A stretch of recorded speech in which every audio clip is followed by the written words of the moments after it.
I am thrilled to introduce Mr. Quentin James, who will provide us with a few remarks this morning. Quentin is widely recognized for his efforts in community engagement and political and environmental activism. Quentin got his start in his campaign organizing at the age of 15, when he became involved with a local group of teens in South Carolina to protest big tobacco and raise awareness about the health impacts of smoking. Through his effective advocacy with this group, statewide teen smoking rates decreased in South Carolina by 17% in 2 short years. That's about saving lives and making and protecting our children.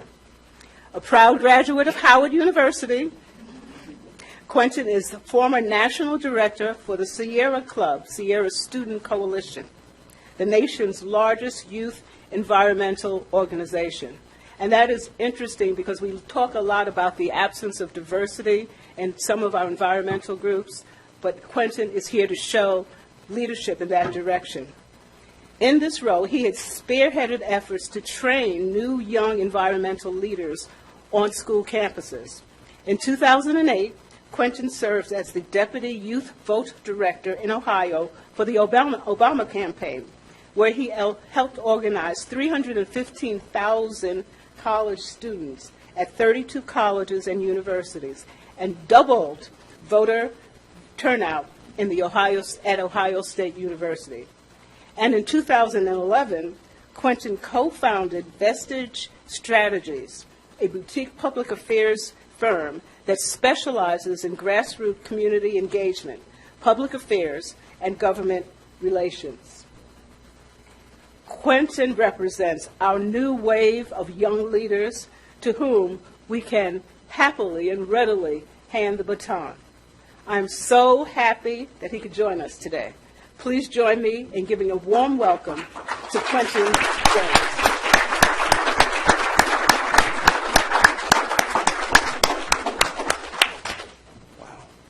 Thank you very much. Greetings, everyone. I want to just first begin by thanking the Honorable People's Council, her staff.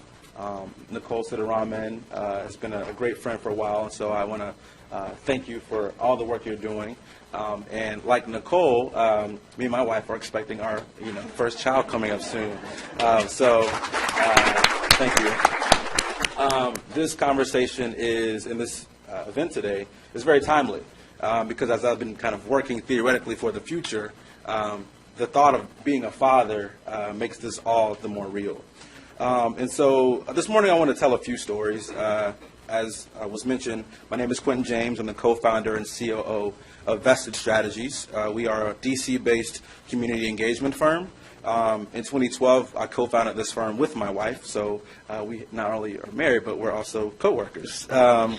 And we firmly believe that we can create better partnerships and connections through community engagement. So whether it's the business community, whether it's the faith community, elected officials, politicians, universities, we feel as though community engagement is really the piece that's really been missing in a lot of these conversations. When we have strong communities, we know we have strong cities. When we have strong cities, we know we have strong states. We have strong nations, and we can have a stronger world. And so today I've been asked to give you all a charge as we go through the rest of the day and as we leave here. And so again, I want to talk a little bit about the piece that was mentioned about when I got started organizing. I was 15 years old and growing up in South Carolina. And as many 15-year-old young boys, I was chasing the ladies. I was. And so one of the ladies I was chasing said, hey, I want you to come to this event that I'm volunteering at, just see what we're talking about. And I was like, of course I'm going to be there. Like, what time? So I went to this community festival, and my friend was tabling at the festival. And on the table, she had some palm cards, and it was about tobacco prevention. And on this palm card, and it was this moment, I remember it over 10 years ago, was a quote from a tobacco executive. And this is one of the most impactful quotes I've ever read in my life. And on this quote from this R.J. Reynolds executive, he was asked if he as an executive smoked cigarettes. And his response was, we don't smoke that expletive. We reserve that right to the young the poor, the black, and the stupid.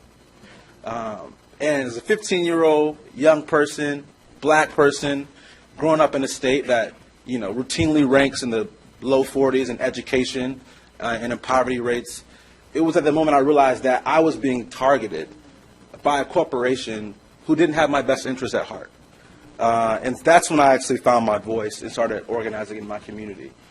We organized our peers throughout the state. Not to say don't smoke, because we know when you talk to young people about what not to do, then they go and do that exact thing. But it was more about education, spreading the word. And it's so awesome to see kind of the three pillars of the People's Council, which is to advocate, educate, and to protect. And that's something I've really lived by. And so I'm so excited to be here today. But one thing I want to tell you all is that as the community, as consumers, you have a voice. And that voice is powerful, especially when you work with other people, to combine your voices and to organize your community. You can really change the world.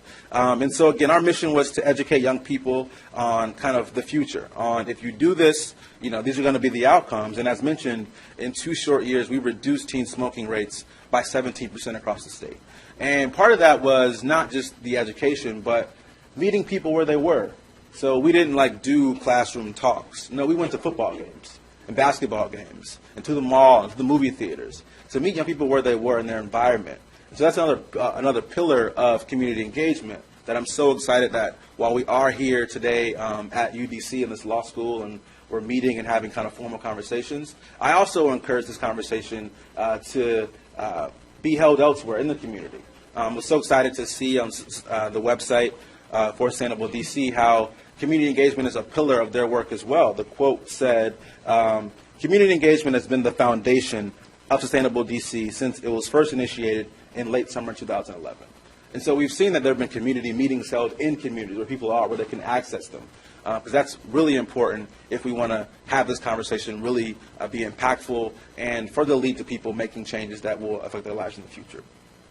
One of the other pieces I want to talk to you all about this morning is my work at the Sierra Club. I worked on our youth program, and one of our big campaigns was to work on the retirement and transition of coal plants across the country that were actually on some of our nation's college campuses.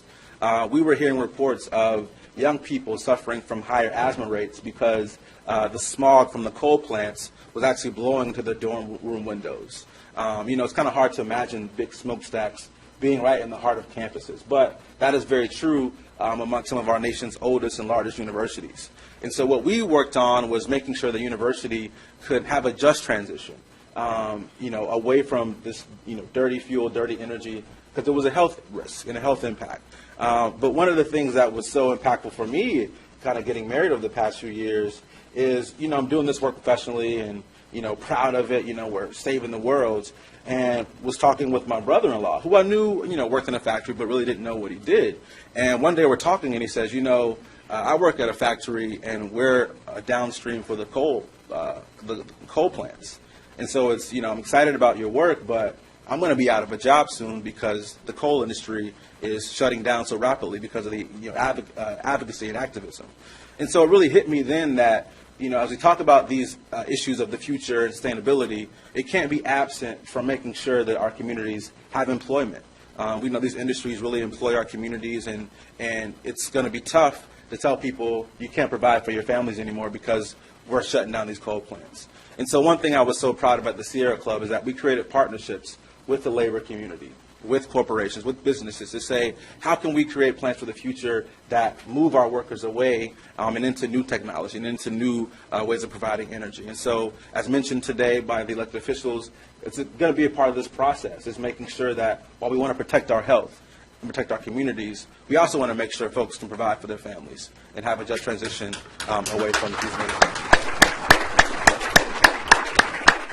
At the same time, though, we don't want to minimize the real impacts of health on these communities. We know across the country 68% of African Americans live within 30 miles of coal plants, putting them in increased danger of heart and respiratory diseases. This is real. We did a study in Chicago, and while everyone kind of was talking about the extreme shooting rates in Chicago over the past few summers, One thing that we found out was I think it was the summer of 2012, there were more hospitalizations of young African Americans due to respiratory issues dealing with asthma because of the industries in Chicago than the violence that we were seeing reported from, gun violence. And so these issues really impact the community directly and right now, and it's not some kind of long-term theoretical conversation. And so, as I begin to close, I really want to just say it's been amazing working with people across this country around organizing and making people's voices heard. And I understand and know that D.C. can be what we want it to be if we work together, business community, elected officials, consumers, to drive the change that we want to see. And so my charge to you today is just a quote from Margaret Mead, which says, "Never doubt that a small group of thoughtful, committed people can change the world. Indeed, it is the only thing that ever has." Thank you very much, and I look forward to all the programming today.